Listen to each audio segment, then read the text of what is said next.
ఓం శ్రీ పరమాత్మనే నమః. శ్రీ పురాణ పురుషోత్తమాయ నమః. శ్రీ శివమహాపురాణము 2వ సంహిత రుద్ర సంహిత. ఈ రుద్ర సంహితలోని తృతీయ భాగమైన పార్వతీ ఖండం గురించి మనం ఇప్పుడు తెలుసుకుంటాము. ఈ పార్వతీ ఖండంలో అధ్యాయాలు మొత్తము 55 అధ్యాయాలు ఉన్నాయి. ఇప్పుడు మనము 1-2 అధ్యాయాల గురించి తెలుసుకుంటాము. మొత్తం పార్వతీఖండంలోని మొదటి భాగాన్ని ఈరోజు మనం తెలుసుకుంటున్నాము. ఈ 1-2 అధ్యాయాలలో హిమాలయము యొక్క స్థావర జంగములను, ద్వివిధ స్వరూపములను, వాటి దివ్యత్వమును వర్ణించుట, హిమవంతునికి మేనకతో వివాహము, పూర్వజన్మయందు మేనక మొదలగు వారికి సనకసనందాదుల శాపము, ఇంకా వరదానమును చెప్పటము మనం తెలుసుకుంటాము. నారదుడు అడుగుతున్నాడు, బ్రహ్మదేవ, తండ్రి యజ్ఞమున తన శరీరమును పరిత్యజించిన దక్షకన్య అయిన జగదంబ సతీదేవి గిరిరాజ పుత్రిక ఎలా అయ్యింది? ఏ విధముగా ఆమె మరలా శివుని తన భర్తగా పొందగలిగినది? ఇందుకు సంబంధించిన వృత్తాంతమును నాకు పూర్తిగా వివరించండి అని బ్రహ్మ చెప్తున్నాడు. నారద మునీంద్ర, నీవు మొదట పార్వతీమాత జన్మను, వివాహము మొదలుగా గల భక్తిభరితమైన పవిత్ర చరిత్రను వినుము. మునిశ్రేష్ఠ, ఉత్తర దిశయందు పర్వతములకు రాజైన హిమవంతుడు అను పేరు గల గొప్ప పర్వతము ఉన్నది. అతడు మహా తేజశాలియు సంవృద్ధశాలియు అయినవాడు. స్థావర జంగమములు అనడు 2 రూపములతో ఆయన ప్రసిద్ధి చెందాడు. నేను సంక్షిప్తముగా ఆయన సూక్ష్మ రూపమును వర్ణిస్తాను, అంటే స్థావర రూపమును వర్ణిస్తాను.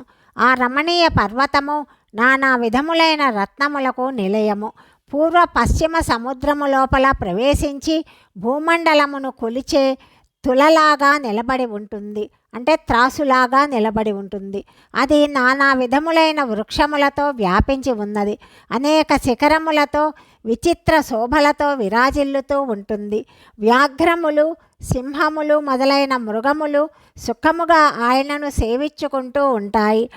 ఆ పర్వతము హిమమునకు భాండాగారము కాబట్టి ఎంతో భయంకరముగా కనిపిస్తుంది. ఆశ్చర్యజనకములైన రకరకములైన దృశ్యములు ఆ పర్వత శోభను ఇనుమడింప చేస్తుంటాయి. దేవతలు, ఋషులు, సిద్ధులు, మునులు ఆ పర్వతమును ఆశ్రయించి నివసిస్తారు. భగవంతుడైన శివునకు అది అత్యంత ప్రియమైనది. ఆ స్వామికి తపస్సు చేసుకునే స్థలము, స్వరూపము చేత అత్యంత పవిత్రమైనది.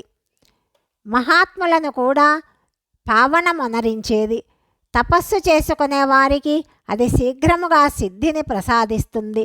అనేక రకములైన ధాతువులు నిలయమై ఉంటుంది. శుభమైనది. దివ్య శరీరమును ధరించి సర్వాంగ సుందరముగా, పరమ రమణీయముగా దైవరూపమున విలసిల్లుతూ ఉన్నది. ఇది భగవంతుడగు విష్ణువు యొక్క అవికార్యమైన అంశము. కాబట్టి ఈ శైలరాజము సాధు సత్పురుషులకు ఎంతో ప్రియమైనది. ఒకసారి హిమవరుడగు హిమవంతుడు తన కుల పరంపరను స్థిరీకరించటానికి, ధర్మవృద్ధికి, దేవతలకు, పితరులకు హితమునరించు అభిలాషతో వివాహము చేసుకోవాలని అనుకున్నాడు. మునేంద్ర, అప్పుడు దేవతలందరూ తమ స్వార్థ సిద్ధి కోసము దివ్యులకు పితరుల దగ్గరకు చేరి వారితో సంతోషముగా ఇలా చెప్పారు, పితృదేవతలారా, మీరందరూ ప్రసన్నులై మా విన్నపాన్ని ఆలకించండి.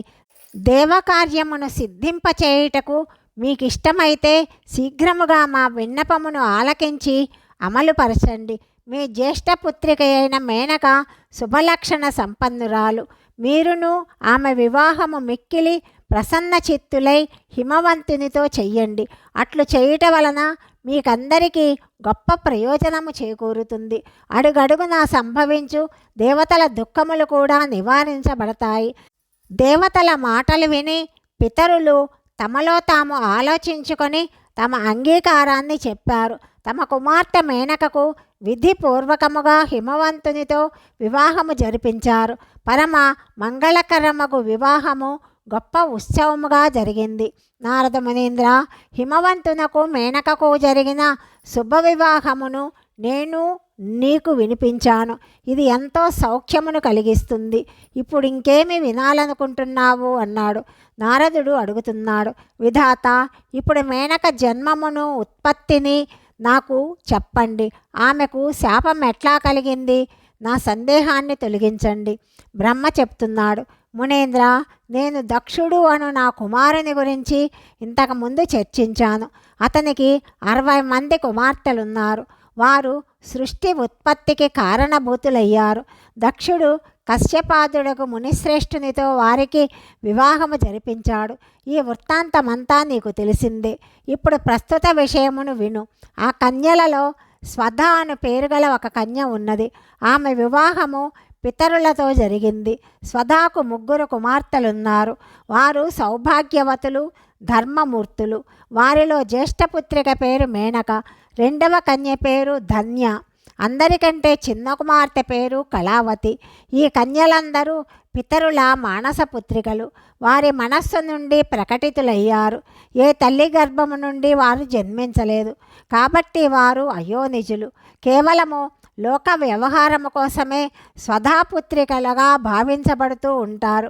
వీరి సుందర నామములను కీర్తించి మానవులు సకల అభీష్టములను పొందుతారు. వీరు సదా సకల జగత్తుకు వందనీయులు, లోకమాతలు, ఉత్తమ అభ్యుదయ సుశోభితలు. వీరందరూ కూడా పరమయోగినులు, జ్ఞాననిధులు.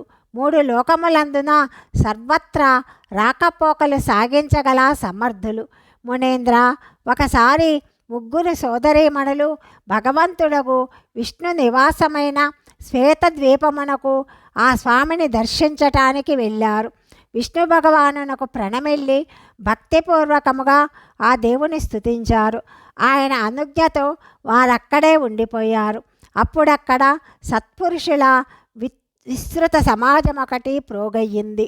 మునేంద్ర, అప్పుడు నా కుమారులు సనకాది సిద్ధగణములు కూడా అక్కడకు చేరారు. శ్రీహరిని స్తుతించి నమస్కరించి వారి ఆజ్ఞతో అక్కడ ఉండిపోయారు. సనకాది మునులు దేవతలకు ఆది పురుషులు, సకల లోకములకు వందనీయులు. వారక్కడ నిలిచి ఉండగా శ్వేతదీపవాసులందరూ వారిని చూసి ప్రణమిల్లి లేచి నిలుచున్నారు. కానీ ఈ 3 కన్యలు వారిని చూసి కూడా లేవలేదు. దీనివలన సనత్కుమారులు వారిని మర్యాదను రక్షించటానికి స్వర్గమునకు దూరమై మానవ స్త్రీలుగా జన్మిస్తారని శాపమిచ్చాడు. ఆ కన్యలు ప్రార్థించగా వారు ప్రసన్నులై ఇలా చెప్పారు. సనత్కుమారులు ఇలా చెప్తున్నారు, పితరుల 3 కన్యలారా, మీరు ప్రసన్న చిత్తులై నా మాట వినండి. ఇది మీ దుఃఖాన్ని నశింపచేస్తుంది, ఎప్పుడూ మీకు సుఖమును ప్రసాదిస్తుంది. మీలో జ్యేష్ఠురాలు విష్ణు భగవానుని అంశయే హిమాలయ పర్వతమునకు పత్ని అవుతుంది. ఆమెకు కలిగిన కన్యయే పార్వతి అని పేరుతో ప్రసిద్ధురాలవుతుంది. పితరుల 2వ కన్య అయిన యోగిని ధన్యా జనక మహారాజు జనకుని పత్ని అవుతుంది. ఆమెకు కన్యారూపమున మహాలక్ష్మి అవతరిస్తుంది. ఆమె పేరు సీతాను పేరుతో ఖ్యాతి వహిస్తుంది. పితరుల యొక్క చిన్న కుమార్తె కళావతి ద్వాపర యుగమున చివరి భాగమున వృషభాసురుడైన వైశ్యునకు పత్ని అవుతుంది. ఆమె ప్రియపుత్రిక రాధ నామమున ప్రసిద్ధురాలవుతుంది. యోగిని అంటే మేనక. మేన పార్వతి వరదానమున తన భర్తతో కూడి స్వశరీరముతో కైలాసమును పేరుగల పరమ పదమును పొందుతుంది. ధన్య ఆమె భర్తయు జనకుని కులమందు జన్మించిన జీవన్ముక్త మహాయోగి సీతధ్వజ మహారాజు లక్ష్మీస్వరూపయకు సీతాదేవి ప్రభావమున వైకుంఠ ధామమునకు చేరుతారు. వృషభాసురుని పెండ్లి ఆడిన జీవన్ముక్త యోగిని కళావతి కూడా తన పుత్రిక రాధతో కూడి గోలోక ధామమునకు చేరుతుంది. ఇందులో సందేహము లేదు. ఉత్తమ కర్మ చేయు పుణ్యపురుషుల సంకటములు తొలగిపోతాయి. వారికి దుర్లభ సుఖములు ప్రాప్తిస్తాయి. ఇప్పుడు మీరు ప్రసన్నులై నా 2వ మాటను కూడా వినండి. అది ఎప్పుడూ సుఖాన్నే ఇస్తుంది. మేనక కుమార్తె జగదంబ పార్వతీదేవి ఎంతో దుస్సహమైన తపమాచరించి శివభగవానుని ప్రియపత్ని అవుతుంది. ధన్యపుత్రికైన సీతాదేవి భగవంతుడకు శ్రీరామునకు పత్ని అవుతుంది. లోకాచారమును ఆశ్రయించి శ్రీరామునితో విహరిస్తుంది.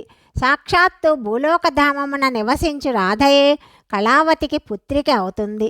గుప్త స్నేహముతో బంధింపబడి శ్రీకృష్ణునకు ప్రియురాలవుతుంది. బ్రహ్మ చెప్తున్నాడు, నారద, ఈ విధముగా శాపనెపమున దుర్లభమైన వరాన్నిచ్చి అందరితోనూ ప్రశంసితుడైన భగవంతుడైన సనత్కుమారుడి సోదరులతో కూడి అంతర్ధానమయ్యాడు. నాయన, పితరుల మానసపుత్రికలైన ఈ ముగ్గురు ఈ విధముగా శాప విముక్తులై సుఖముగా తమ తమ గృహములకు వెళ్ళిపోయారని బ్రహ్మదేవుడు నారదునితో చెప్పాడని శౌనకాది మునులకు సూత మహర్షి చెప్పాడు. అధ్యాయము 1, 2 సమాప్తము. 3వ అధ్యాయము గురించి తదుపరి భాగంలో తెలుసుకుందాం. సర్వం శ్రీ పరమేశ్వరార్పణమస్తు.